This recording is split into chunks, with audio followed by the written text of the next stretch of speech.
Welcome to the Nowra.org.au podcast. I'm your host, Barron Hanson, and we are recording live at Triple U Studios in Nowra CBD. What is the Nowra.org.au podcast? It is a series and collection of stories of the people and characters who make up the fabric of this town of Nowra. Today, our guest is Crystal Brandon. She is a UOW Shoalhaven graduate in nursing, but now is a licensed real estate agent. She's also one of the district coordinators for Nowra.org.au and has been working on this project with us over the last 18 months.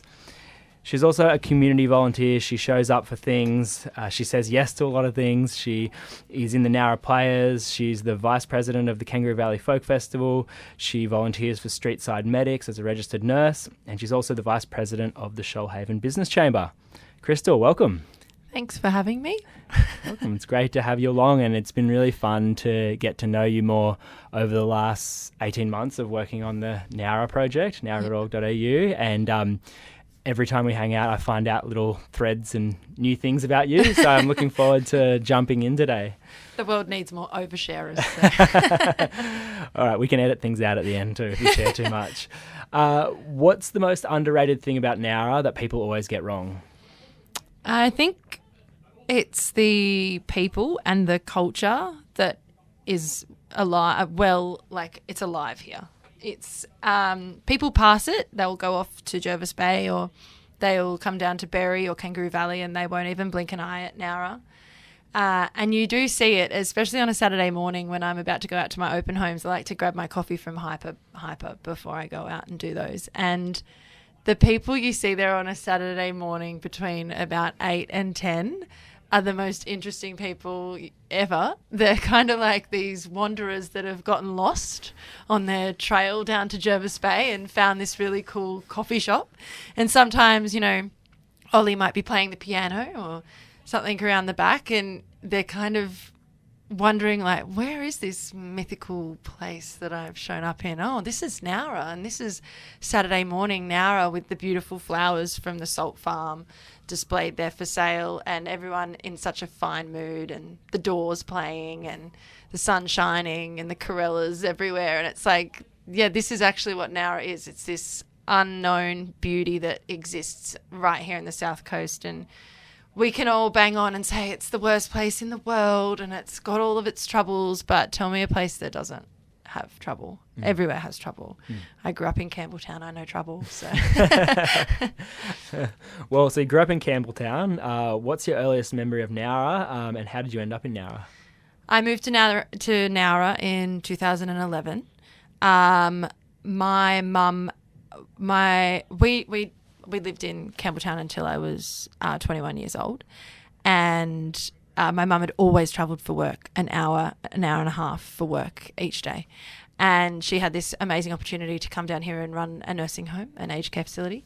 And she was like, oh, I'm really hesitant, didn't know if she should take it or not. And I was like, oh my gosh, you won't have to travel anywhere. You'll just like 15 minutes to work. It'll be great. Let's do it. And I was 21. Like I thought in my mind, oh, I'll just move to Sydney and let mum go and do her thing. And I came down here looking at houses with mum a couple of times. And then she went and looked at a house on her own. And then she came home this one day and said, you've got to meet this real estate agent. He's so funny. He's so lovely. You've got to meet him. He's hilarious. And I was like, oh, surely not. Okay, I'll come down. Came down, looked at this house where this real estate agent was supposed to be. And, of course, it was his day off. And then I came down the week after, same house again, got the real estate agent, which is now my husband, Glenn. So we were completely set up by my mum. And my mum ended up buying that house from Glenn. And I ended up moving to Camberwarra, or Nowra, actually. We got it was only in Camberwarra for maybe like 2 months, and then we moved out together in Nowra. And yeah, that was in 2011, and we ended up buying that house off my mum when I was pregnant, and we now live in that house that he sold to my mum and my stepdad. Wow. Super weird, hey? True love story. No, that's so weird. Cool. You don't get so many stories of people moving to Nowra for love, so I love that. Well, he's a Berry boy, so there was absolutely no way he was ever moving to Sydney, which is fair enough. Yeah. But yeah, so I moved down here in 2011. I went to uni at UOW Shoalhaven. When I graduated, I wanted to be in the busiest emergency department I could be in. So I went back up to Sydney, and then we did back and forth. And then when I was pregnant with my son, I moved back down here permanently in the June, and he was born in the October 2018. Yeah. Amazing. And I do want to talk about that, your early career in nursing, because now you've transitioned to real estate. But tell us about like that, the first few years of being a nurse in the Shoalhaven and in Sydney. So I was lucky. I went to the UOW Shoalhaven campus, which I give them so much praise for, because if it wasn't for that university, I never would have completed my nursing degree ever. So I did that, and then I got a new grad, which is the first year out in nursing at St Vincent's Hospital in King's Cross. And so I got a great placement, which was 6 months in emergency and then 6 months on a really acute surgical ward. So I went up and lived in Darlinghurst and did that, and I stayed at St Vincent's for probably 4 or 5 years after, and then transitioned down to the Shoalhaven. But nursing in King's Cross in emergency was like the best job ever. Like, it's still like, still lights my heart on fire when I think about it. Like, every workplace is difficult. Every workplace has its challenges, but it was just so fun. Like, the people that you met, you could have, you know, your rich A-lister in a bed next to somebody that's been on the streets for the last 20 years. And there's no difference. That everyone gets treated the same. The Sisters of Charity still look after St Vincent's quite well. And their whole mission is that they don't turn anyone away as well. So you would end up with ambulance after ambulance after ambulance, parked or ramped, whatever you want to call it, and a full ED because the hospital's bed blocked, because we never turned anybody away when I was there. I don't know what it's like now, but when I was there. And you could see, you know, intoxicated and head injury down to end-stage palliative care cancer, end-stage AIDS as well. You just never knew what you were going to get. And it was... You would never get kids, which was great too. Nobody likes a sick kid. It was all adults. So in that respect, it was a little bit easier. Shoalhaven, you get kids and adults. But, yeah, St Vincent's, it was a world of its own, and I absolutely loved it. Yeah. When you said it lit you up, like what part of it lit you up? Was it helping people or interacting with people? Or helping people. Yeah. Helping people is just like the best, like it's just the best thing that you can do. And just like, so, like helping people doesn't have to be, you know, putting a cannula in and taking bloods and finding the diagnosis. It can be giving someone a cup of coffee. It can be giving someone a pat on the back and saying like, it's going to be okay. We're going to do what we can here. And at St Vincent's, you could see the appreciation, and it was very genuine. And everyone, there was like teamwork I never really understood teamwork either until I worked in an emergency department, and then you realise the roles that everyone plays and how everyone works together and collaborates together for the common good, I suppose. And it's something else. Like, they've just put out another TV series on SBS about it, and you can go in and you can watch it, and I'm sure everyone will see what I'm saying, because the people that work there are just... People that work in every hospital are just great. Like even Shoalhaven Hospital, they're fantastic. Like the nurses and the doctors up there are just awesome. And there's something about being able to be present in somebody else's vulnerability as well. And I did a lot of, and I still do a lot with Streetside Medics Homeless Health, which is just, I don't know what it is, but I just love it. Like I get along with the blokes. They have a good laugh. And it's gaining trust, and you've got to be vulnerable, and they've got to be vulnerable. And I think when people are given the time to do that and the space to do that, like that's like it's just different. It's a different world of being a human. I don't know. It's not just the walking down the street. It's not being even at the open homes. You know, like I'm a real estate agent now, but you'll do an open home on a Saturday. And some of the conversations I get into, because I'm just still a nurse, I think, I'll end up talking about like this one open home I had. I just ended up talking about the possums down in the trees down past Bega or something, and video, the cameras that they'd put up for the big spotty or something, and you can watch the glider cam down there and stuff. Like, there's the weirdest conversations I get into, and I think it's just because of the nursing and the vulnerability that I'm happy to always share. Yeah. And yeah, I think that's what it is. The vulnerability makes it really interesting and fun when you lean into it. Yeah. I think, you do have that ability to connect with people really easily. And I remember getting a text message from my dad being like, did you know Crystal Brandon? I'm at Kabaga Folk Festival, and she had me crying within minutes. And I wrote back, like crying in a good way. He's like, you're crying with laughter. Yeah, I was having a fun day that day. I think I'd had 2 beers by lunch or something. But no, that was a fun day.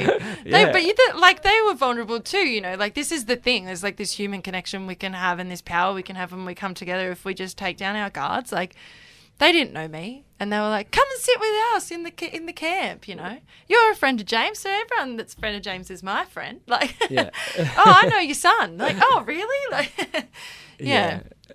And okay, so you've obviously had that career that has lit you up in nursing, and you've transitioned into real estate, which is also actually still helping people. Yeah, it is. Just in a different way. So tell us about how that transition happened, because I think a lot of people choose a career and they love it and might light them up, but they might be scared to change. And it's actually takes a bit of courage to like go from what you've trained in at university to then go and start a completely different career. So talk us through that. So I had my son in the October. I went back to work at Shoalhaven Emergency in probably the February, and I think I worked until the following October. And I probably went back to work way too early. We had some admissions through ED that were not great for a new mum to witness and see. And we also had the bushfires start in that October. So they started down near Milton. And there was a lady that I worked with closely who I'm still good friends with who fought those bushfires from that October until... what was it, the February? They affected you and your family as well. And I was in that October, I wasn't coping with being a new mum. I wasn't coping with, there's a lot of personal changes that happen when you become a new mum, and an identity crisis. There's no other way to describe it. That's what happens. And I was just like, I don't know what I'm doing with my life. I don't know if I want to do this. It's really hard. Every time I get home, I cry about work, and it was burnout and like postnatal depression all in one. And my husband, Glenn, was just like, I don't want to pick you up from work anymore crying, so let's just cool this. You can just stay at home and be a mum. So I did, and I was just being a stay-at-home mum essentially from that October during those bushfires. And then I got a job at Stella Studios with Sian, teaching some singing lessons. And then COVID hit. And then I was like, okay, I think I'm ready to go back to work now. I think I'm good. I can go back to work. It's all good. Baby's settled, all fine. Oh, if I went back to work, it would mean like 2 weeks of isolation after work, right? So I could go back to work and do 4 shifts for then 2 weeks off because I'd have to isolate from my family. I was like, well, that's not plausible. I'm not doing that. And then real estate on the South Coast went nuts because everyone was moving down from Sydney and getting out of Sydney, and they wanted the big acreage. And Glenn's work was just crazy. And we have a great boss at Ray White, like gold, and he made everyone focus in, Glenn especially, which is quite hard to do, and go and work from home and go as hard as they could during COVID instead of, oh, it'll be fine, no relaxing. No, Craig was like, he was hammering it. He was hammering them. And so anyway, what happened from that was Glenn got super busy.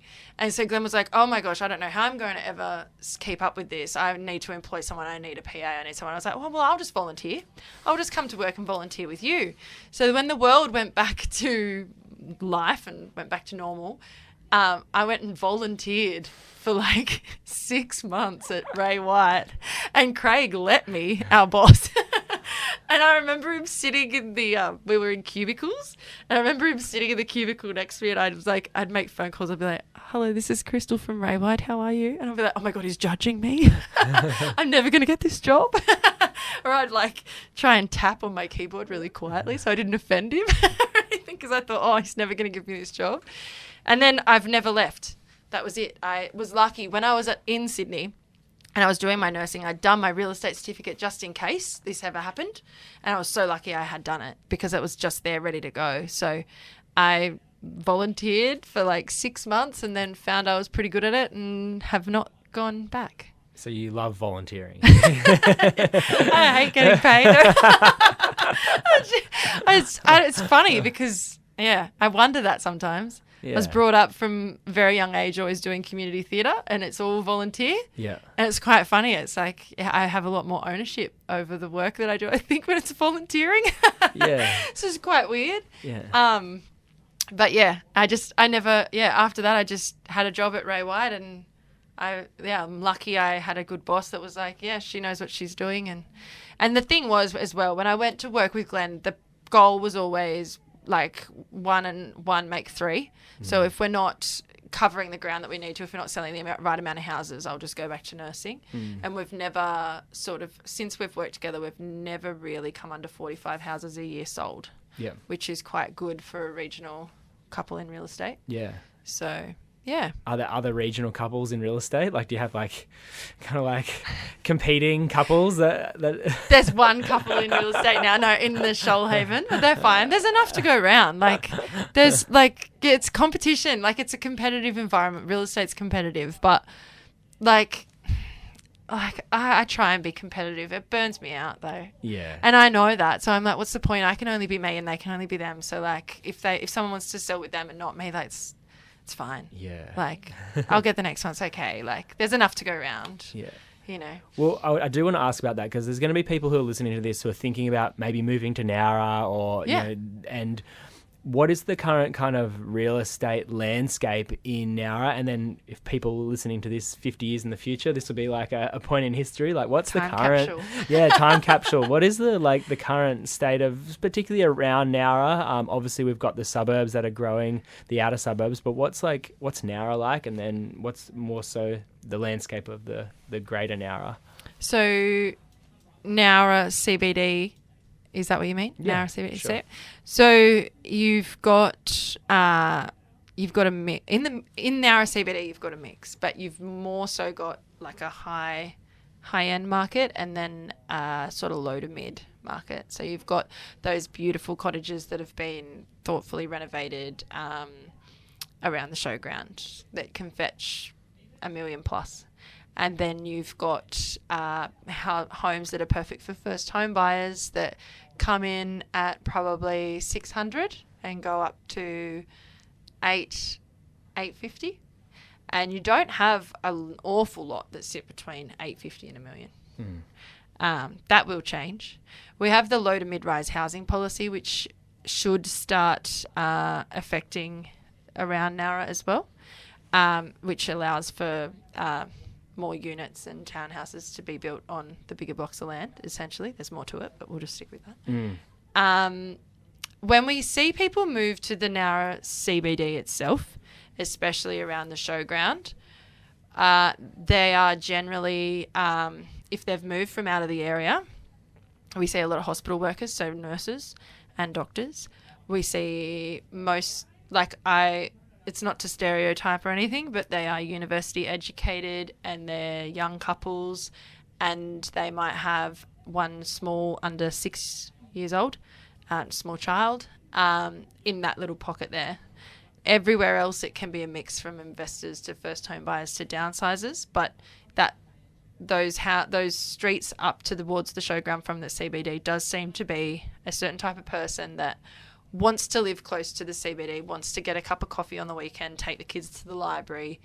They are generally speaking either connected to the hospital or connected to the university or connected to council.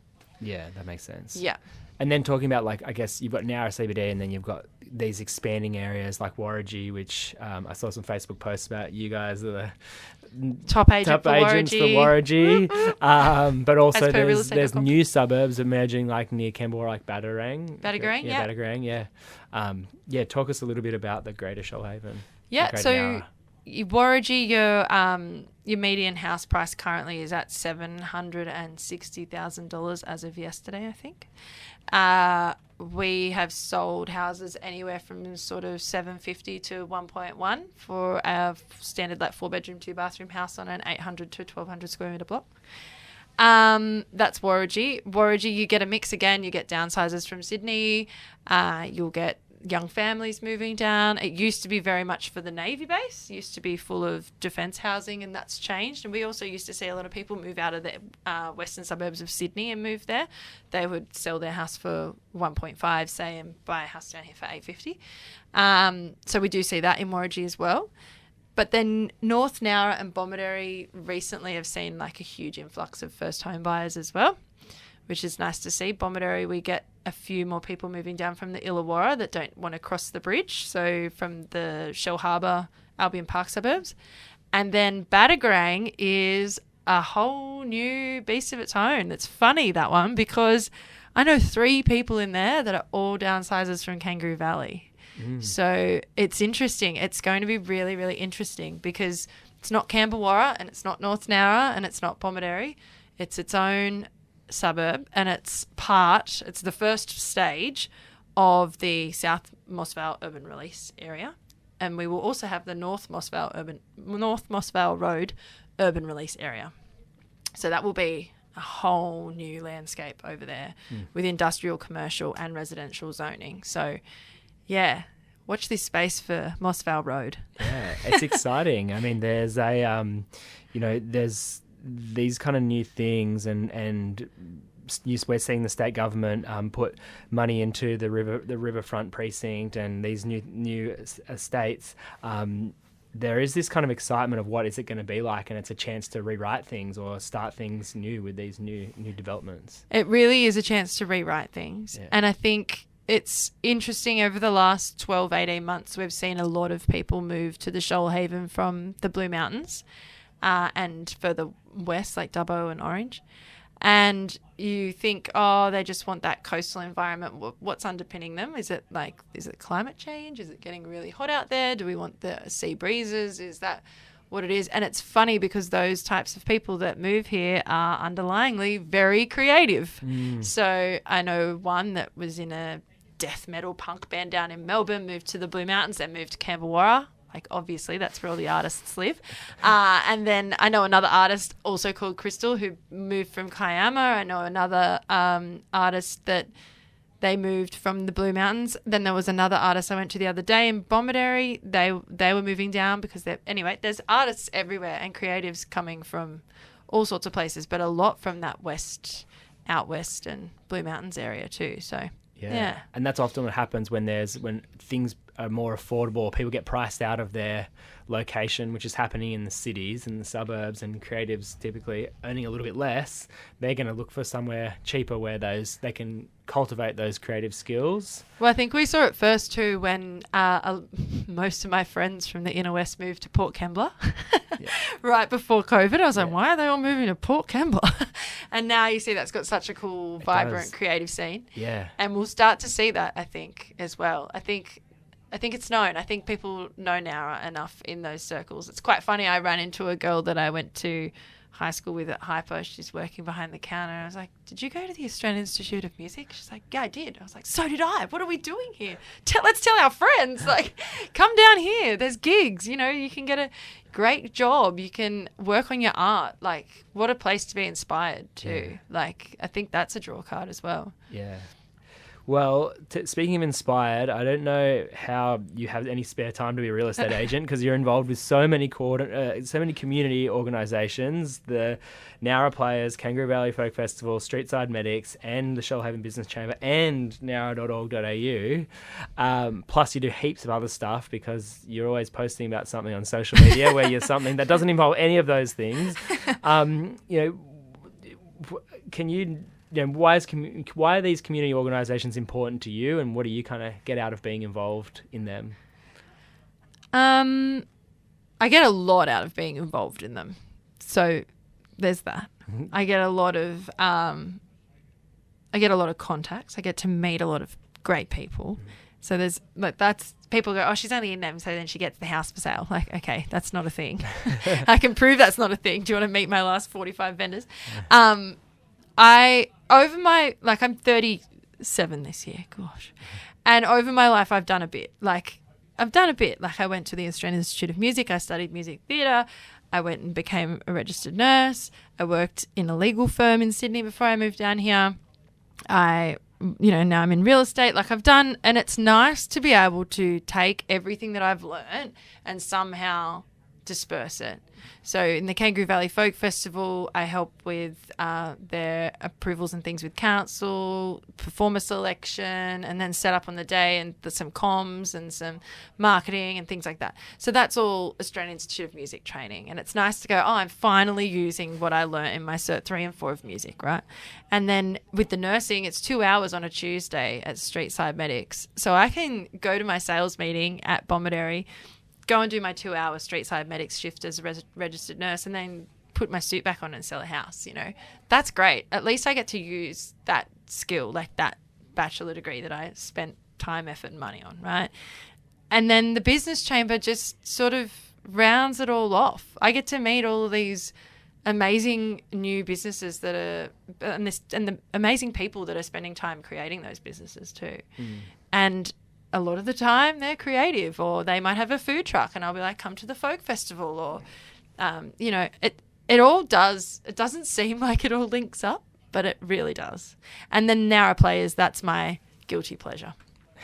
That's my, like, you want to see what Crystal's really about, come see a show at the Nowra players. That's like, people are like, oh, you're really good at this. I'm like, yeah, but have you seen me act? No. I'm only joking. I love getting up on stage and playing a role that I wouldn't otherwise do, and exploring that person and that character and what they're about and, what makes them tick is really interesting to me. Yeah. But I'll only pick certain shows. I won't just do every show, which is why I've only done shows with Nowra players as well. Yeah. Yeah, and I think, like, when I think about real estate, actually it ties everyone together because everyone has a house, right? Like, yeah, regardless of what you do or where you go, like, you do need a house. But also, like, I think real estate is a lot about trust, right? You have to build rapport and trust. And I know you're not saying you're doing those things, but I guess I see how they're connected, because part of what you're doing is being in the community, building trust. And then if someone does need to sell a home or buy a home, they're like, I already trust Crystal. It's already inbuilt, and it's probably why you guys are quite successful. It is, and it's hard to gain people's. It's getting harder and harder to gain people's trust because the world is wild, but it does help in that respect, because the worlds do collide and people do go, oh, that's Crystal, I know her from this or that the other, but it's definitely not the intention. It's just fun. When I was little, I was thinking about this the other day actually. When I was little, I remember being at my end of year party for year 7. It was at my house, and we had all these kids there, and everyone was like, what do you want to be when you're older? What do you want to be when you're older? And I was like, I want to be everything. And I'm like, oh, I'm everything. Like, I've actually done that. Like, I'm a nurse and a real estate agent, and I get to do my theatre, and I get to, like, how lucky. Like, the other thing is we have no traffic. Like, you can't do this in Sydney. I couldn't go and do a shift and then go back to work. Like, you just couldn't. Like, you talk to the real estate agents at Ray White up in Newtown, and they have, like, a team of 5 just so that someone can go ahead to start the next open home. Like, we only have to schedule, my husband schedules 15 minutes between opens, which is the worst. But you only have to schedule 20 minutes to get from one to the next, right? Yeah. You can't do that in Sydney. Yeah. Like, I'm sitting here with you today, 1:40, and I can go back to the office, do a couple more hours work, go pick my son up, take him to swimming, sit there. Like, the other thing is we have great, like, people bag the infrastructure. I can go and sit at my son's swimming lessons, which is in a council pool. Like, they might be listening. Use the Wi-Fi that's there and keep working. Yeah. That's incredible. Yeah. Like, that's 2026. I get it. But, like, you couldn't do that in 1996. So, like, my mum couldn't do that, It's... Yeah, the world's awesome. I've never actually thought about that, but yes, I lived in New York City. Traffic was horrendous. Yeah. I live west of Nowra, 15 kilometres west of Nowra, and It always takes me 14 minutes. It's never been more than 15 minutes, and it's usually not less than 13, but it's always like 14 minutes to get from my door to door wherever I need to go. So it's so good. And I have this choir. Like on Monday nights I go to choir. I sing in the Joyful Strains community choir. Oh yeah, there's Right? another group one. we missed. Yeah, and I take my son out to the Nest after school to do his rock climbing. I meet my husband in town. He takes him. I go to choir. An hour there. Then I had to go. I'm doing stars an hour. I had to go to my dance lesson. 5 minutes over in Bomaderry, and that's finished. I'm 5 minutes to home. Like, you can't do that even in Wollongong. Yeah, like that is. We're so lucky in that respect. Like, or except if this podcast goes really well and everybody moves here, and then we'll have a bunch of traffic and we'll have to. Then we might be on e-bikes by then. So the price of petrol might have us on the e-bikes. Yeah, exactly. All right. So if someone was moving to Nowra, obviously people have a vast array of things they're interested in, but like, what are some of the community groups you would recommend them joining? What are your recommendations? Of any age. Yep. Nowra players. 100%. Yeah. It is a place for 6-year-olds up to 106-year-olds. Thursdays they have an equivalent of what I call the men's shed, but it's called Tim Tams, and they all get together. And you can be of any age as well. If you're a mum and you just want to have some time out, you can go there too. And they will work for the next production. So they'll do the costuming and they'll do the scenes and the staging, the backdrops and everything for the next show. Or you can be on stage, or you can do front of house, or you can just be a part of Nowra Players. Like, you want to go and do... They've just started a choir on a Sunday afternoon as well. But they have play reading nights, they have improv nights. And if you just really love going to the theatre, like, that is where you should be. They'll welcome you with open arms. They were the first people to welcome me. So I'd start there. If you love footy, you can't go past the Bomaderry Tigers. Oh my goodness, that ground, Artie Smith, it's like, do I live in Geelong or Nowra? They are awesome. That club is unreal. Again, 6 to 106 years old, male, female, doesn't matter. They will welcome you in with open arms. They are the funniest bunch of people, and they're great. What else? Bomaderry Tigers and Nowra Players are just awesome. The Business Chamber, obviously. Shoalhaven Business Chamber is great. Yeah. A lot of people do get put off, though. They think they need to be like big business. Yeah. Most of our members are actually micro and small business. Yeah. And even if you're just thinking of starting a business, and also ask your employer if your business is a member, because a lot of the time people don't realise that their employer is the member, and then they feel they can come along. Yeah. What else? There's so many good community groups, though. Like, I've just realised I've just met some people from the Lions Club. They're great. There's so many things. Yeah. There's so many things to get involved in. Even some of the sailing clubs out at Jervis Bay are unreal too. And the sailing club we have here in town. Yep. I know the Rowers Club wants more rowers. Everyone's more than willing to give someone a go. Yeah. Yeah, and I think that's what I've found too, coming back here. And just one of the examples is, I'm a meditation teacher. I don't have any employees, but I joined the business chamber, and it was super welcoming. And then they encouraged me to apply for Best Community Organisation last year in the Business Awards. And so, like, even that, whereas, like, I probably don't fit in the typical, like, business structure, it was still so awesome to meet all those people, and people from the business chamber have come and learned to meditate, and so it's been good for my business, and it's been great. So there's always a place for someone. If you put your hand up and say, like, I'm here, this is what I've done, or this is what I can do, and I'm willing to help, people will take you on. And yeah, the Business Awards is a great way to meet the business chamber, and it's free to enter. It's promotion for yourself in your business. Whether you win or not. Yeah, there's great community organisations here. I'm trying to think of more, though, but there's a lot. Awesome. That's a good smattering. All right, last few rapid-fire questions. Has there been a moment in Nowra that has left a lasting positive impression for you? There was this one day. So I don't want to go with the stock standard, like when they opened the bridge. That was cool. It was, yeah. It was really cool. Everyone showed up and walked across. Like, that was fun. But there was this one day, and Glenn was there, so he will vouch for me, this happened. We were coming up along Berry Street in front of Spaghetti Junction, And I think I just had a rough day. I don't know. It was one of those blisteringly cold days. The winds are, Berry Street can get pretty windy when it wants to. It looks like it wants to rain, probably 10 o'clock in the morning. Walking across Berry Street, I was going towards the car park next to the School of Arts. And I just must have looked like I was having the roughest day of ever. And this guy came, he's got a Collingwood jersey on. And he looked like an interesting sort of character. And he just went, "Oh, love, cuddle?" And I went, "Yup." And just gave this guy the biggest cuddle. And my husband's standing there going, "Are you all right?" And he went, "They are. You go get him now." And then that was it. I was like, that is the funniest thing that has ever happened in Nowra. But it was so good. And I was like, yeah, but why not just have a cuddle? Like, why not? Like, that guy was like, "Oh, cuddle." Like, you need one. Like, That's awesome. And, you can, like, talk about crossing the bridge. That was really fun, crossing the bridge. Yeah. And the Yeti, the Nowra Yeti. That was another great thing. I don't know if you were living here then. Skoda had this Skoda Nowra open, and there was this Yeti spot, the Yeti around town. And, like, there's been some fun things, fun campaigns and fun things that happened. But honestly, that was such a funny, human, like, heart-to-heart, quick exchange and see you later. And it stuck with me because it was only in the first couple of years of doing real estate too. So who knows what my head was like then. But, yeah. Love cuddle? It. Yeah, cuddle. I was like... That's my most memorable... If man with Collingwood jersey, if you're out there listening to this podcast... I have seen him. Made Crystal's day.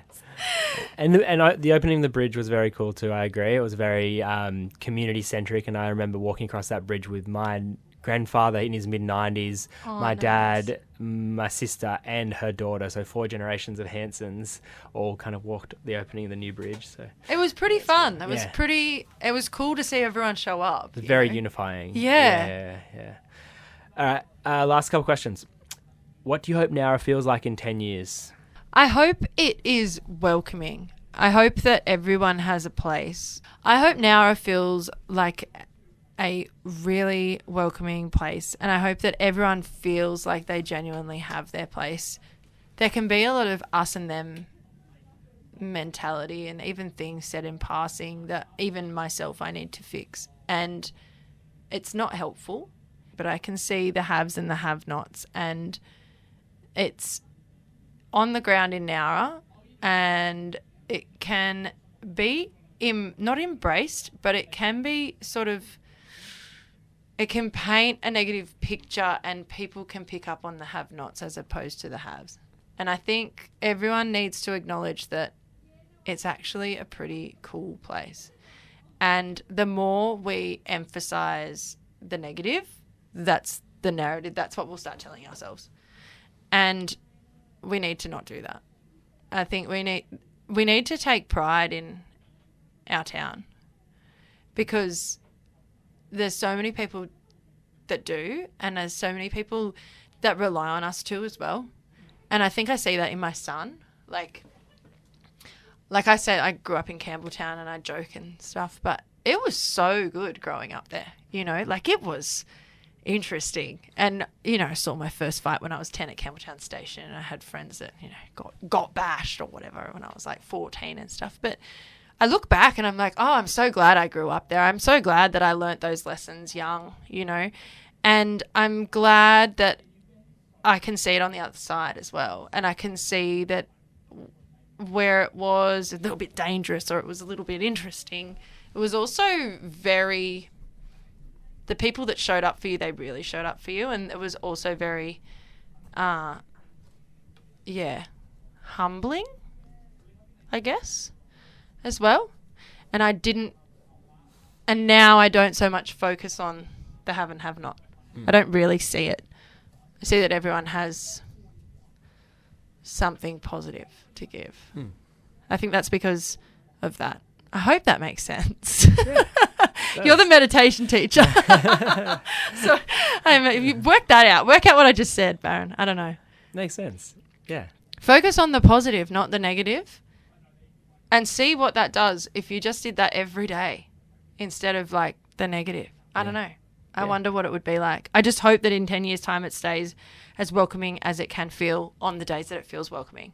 And that's aligned with what we're trying to do with nowra.org.au is like tell these positive stories, show the good things, amplify those good stories so that it's louder than the rest, you know? Yeah, everywhere has its... You lived in New York, Yeah. right? Everywhere has its interesting places. Sometimes they're only interesting in a certain part of the day too, right? We don't need to focus on when they're interesting, when they're difficult, when they're hard. We need to focus on when they're happy and friendly and positive instead. Yeah. So, who is one person you'd love to hear on this podcast? Ooh, on this podcast. From Nowra.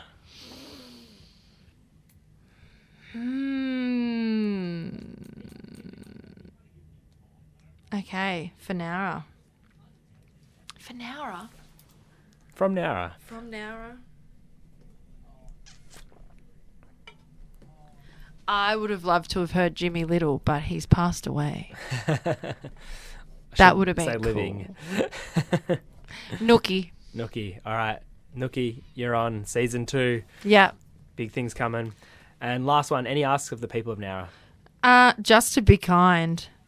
Like, it takes, like, no effort to be kind. And I think the kinder we are to each other and the more we can respect that the work is being done and that we're trying.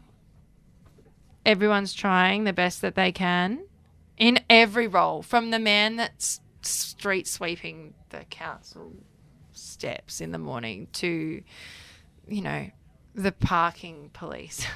Like, they're just doing their job, you know. Just be kind. It's not hard. Yeah, be kind. That's all. Be kind. Thank be you very kind. much. Sounds very hippie, doesn't it? Thanks, Crystal Brandon, for coming on the show. We look forward to catching up with you very soon on the next episode. See you later. Bye. Thank you for listening to the Nowra.org.au podcast. I'm your host, Barron Hanson. We're recording in Triple U Studios in Nowra CBD. It's a community radio station. Our producer here is Paul Murphy. Nowra.org.au is funded by the New South Wales Government Uptown Accelerator Program. If you'd like more information, visit nowra.org.au or follow us on socials, subscribe to the mailing list. See you next time.